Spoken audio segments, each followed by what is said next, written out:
एक टीचर थे हमारे, अंग्रेज़ों के ज़माने के थे। वो जब हम लोगों को पढ़ाने आते थे, कोचिंग पढ़ाते थे, मतलब ट्यूशन मुफ्त में पढ़ाते थे वो।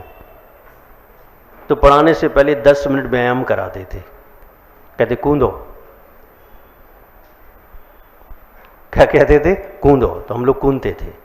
फिर वो कहते हाथ ऊपर करो, नीचे करो, पीछे ले जाओ, आगे ले जाओ। फिर कहते ऐसे चक्कर लगाओ। उस समय तो अच्छा लगता था कूदना। पढ़ना किसको अच्छा लगता है? कूदना तो सबको अच्छा लगता है।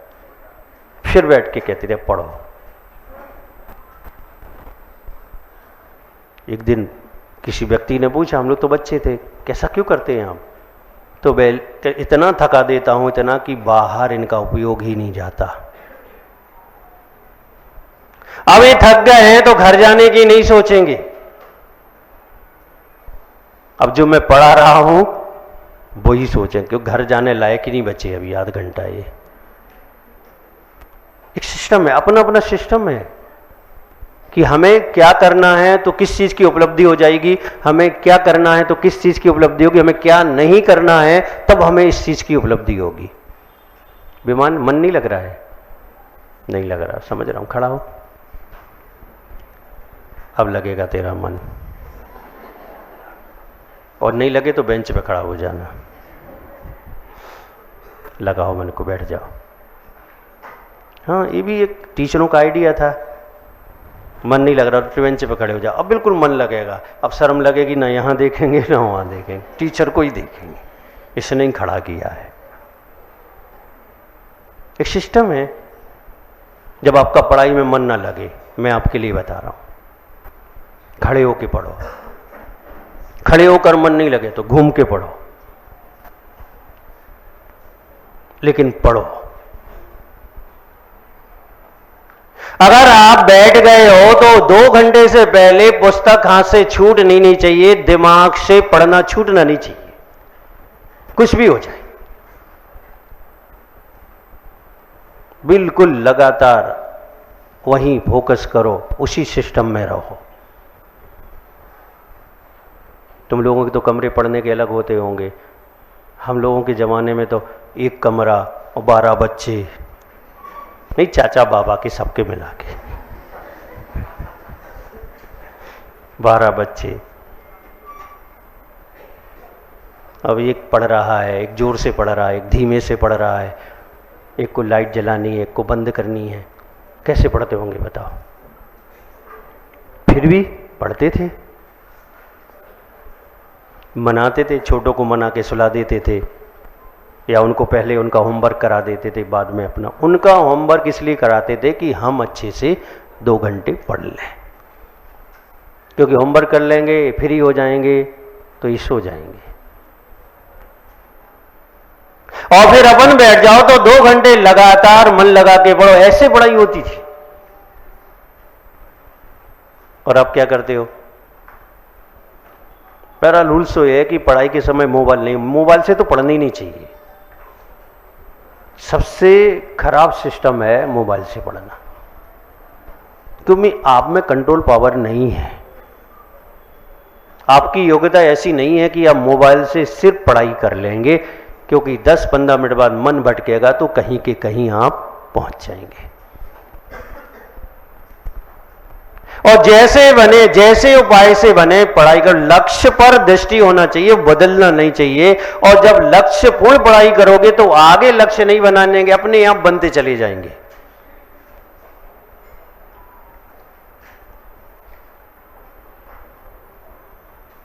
तो आप कौन हैं?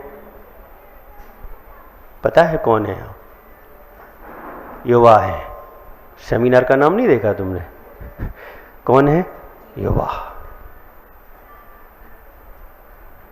पूरा हिंदुस्तान किस पर दृष्टि लगाए हुए है? युवाओं पर। पूरी सामाजिक स्थितियां किस पर दृष्टि लगाए हुए हैं? युवाओं पर। वर्तमान के दिगंबर साधु किस पर दृष्टि लगाए हुए हैं? युवाओं पर। क्यों? क्योंकि आप में बहुत ताकत है। आपकी देश को भी जरूरत है, आपकी समाज को भी जरूरत है, आपकी परिवार को भी जरूरत है और आपकी धर्म को भी जरूरत है। कितने कीमती हो सोचो तो,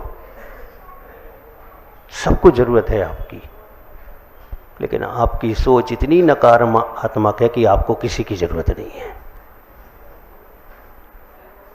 इतने गए बीते हो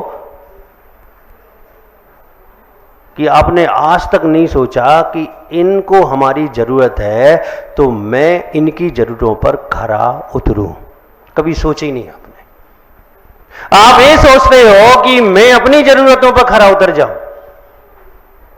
ध्यान रखना, जो अपनी जरूरतों पर खरा उठते हैं वो जीवन भर जरूरतों के लिए परेशान रहते हैं। छोटा सा घर बन जाएगा, परिवार बच जाएगा, लेकिन जरूरतें पूर्ति नहीं होंगी उनकी। और जो सबकी जरूरतों का ध्यान रखता है वो ऐसा कुछ कर लेगा, ऐसा कुछ कर लेगा कि वो अपनी भी जरूरतों की पूर्ति करेगा और दूसरों की जरूरतों की भी पूर्ति कर लेगा। तो क्या ध्यान रखना चाहिए? लक्ष्य। कितनी दूर है तुम्हारा लक्ष्य? अगर कोई तुमसे पूछे, इंटरव्यू हो रहा है मान लो तुम्हारा, और कोई पूछे तुम्हारा लक्ष्य हमसे कितनी दूर है, तो क्या बताओगे? सिर्फ 1 इंच की दूरी पर क्या है हमारा लक्ष्य, हमसे सिर्फ 1 इंच की दूरी पर, यानी बिल्कुल निकट है हमारे। वो अलग बात है कि उसको पाने के लिए हमें बहुत बहुत बहुत मेहनत करनी पड़ेगी। हमारे पास है, हमारे निकट है, लेकिन प्राप्ति के लिए मेहनत बहुत है, हमसे दूर नहीं है लक्ष्य।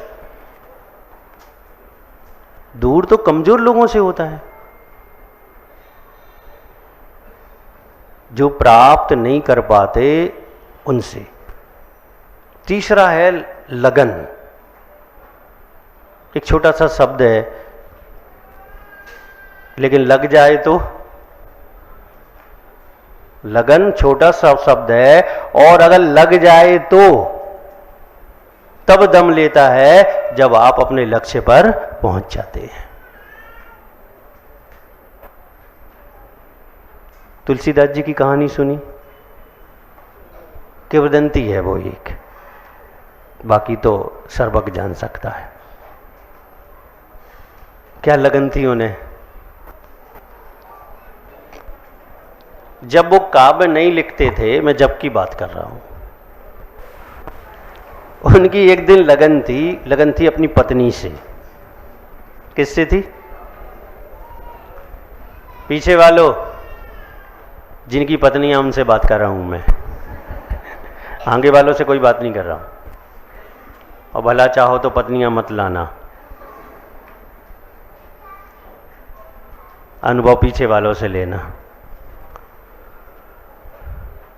पत्नी के प्रति लगन थी। मायके चली गई, स्मृति में आ गई, रात के 1-2 बज रहे होंगे, बरसात बहुत हो रही, बिजली गिर रही, बादल गरज रहे,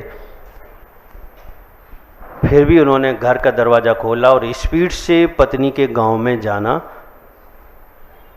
विचार कर लिया कि जाना है। भागे, नदी चढ़ी हुई थी, पहले पुल तो थे नहीं, नदी थी।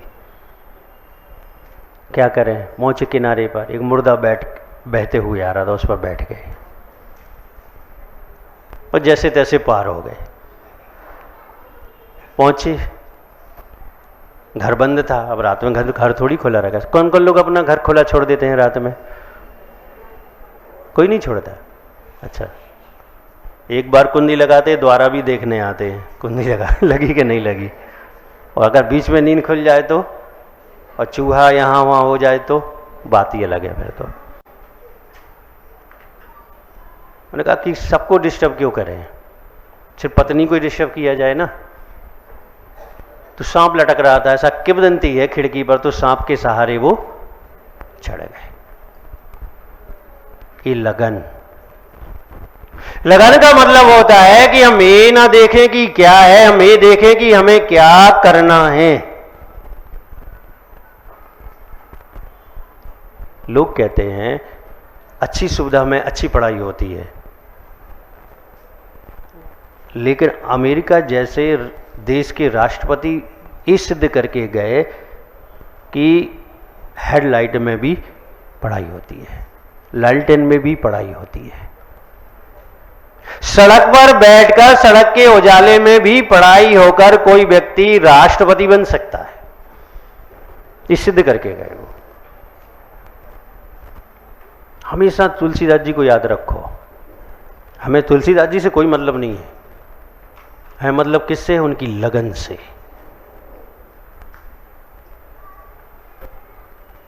और इतनी ज्यादा लगन थी कि प्राणों को भी दांव पर लगा दिया और निकल पड़े। तो मैं तो प्राण भी दांव पे नहीं लगाना है, सिर्फ पढ़ना है, घंटे 2 घंटे भूखा रहना है। आज तो मम्मी हर आध घंटे में आती, बेटा कुछ खा ले, पढ़ रहा है ना बेटा। और जब बेटा पढ़ जाएगा तो मम्मी से नहीं पूछेगा कुछ खाया कि नहीं खाया। ये पक्की बात है, ये बात है, भूलना मत। मम्मी की एक एक बात याद रखना, और अगर भूल गए तो मम्मी जब चली जाएगी तब धीरे धीरे सब याद आएगा और आंखों से आंसू आएंगे। सोचोगे कि मैं कुछ कर उनके लिए पाया नहीं। तो लगन, तितली देखी, हम बताया था बच्चों को, कितनी छोटी सी होती है, उसका शरीर एक इल्ली जैसा छोटा सा होता है, और उड़ान, अगर बगीचा कोसों का है तो पूरे बगीचे में वो घूम लेती है। योग्यता हमारी छोटी हो, लेकिन हम चाहें तो अपनी योग्यता को बड़ा कर सकते हैं। और कितनी चीजें ऐसी होती हैं कि हम बड़ा करना चाहते हैं तो सबसे पहले योग्यता को बड़ा करो, और योग्यता हमारी अगर बड़ी हो गई तो सारी चीजें व्यवस्थित हो जाएंगी। तो कैसी सोच होना चाहिए अपनी? सकारात्मक। कि पड़ोसी की होना चाहिए कि अपनी होनी चाहिए? नहीं, मम्मी की सकारात्मक होना चाहिए और हमारी नकारात्मक होना चाहिए। आजकल बच्चे पापा से कहते हैं आप अच्छा नहीं सोचते। क्या कहते? अच्छा नहीं सोचते, पापा अच्छा नहीं सोचते, तुम? हम तो दुनिया का सबसे अच्छा सोचते हैं। तो वर्तमान सोच जो है वो नकारात्मक है, और जब तक सकारात्मक नहीं होगी तब तक आप जियोगे तो, लेकिन मर मर के जियोगे। और जीना कैसे चाहिए? कैसा जीना? दम से जीना चाहिए, ताकत से जीना चाहिए। आया समझ में कि नहीं आया? अभी नहीं आया, अब आएगा समझ में।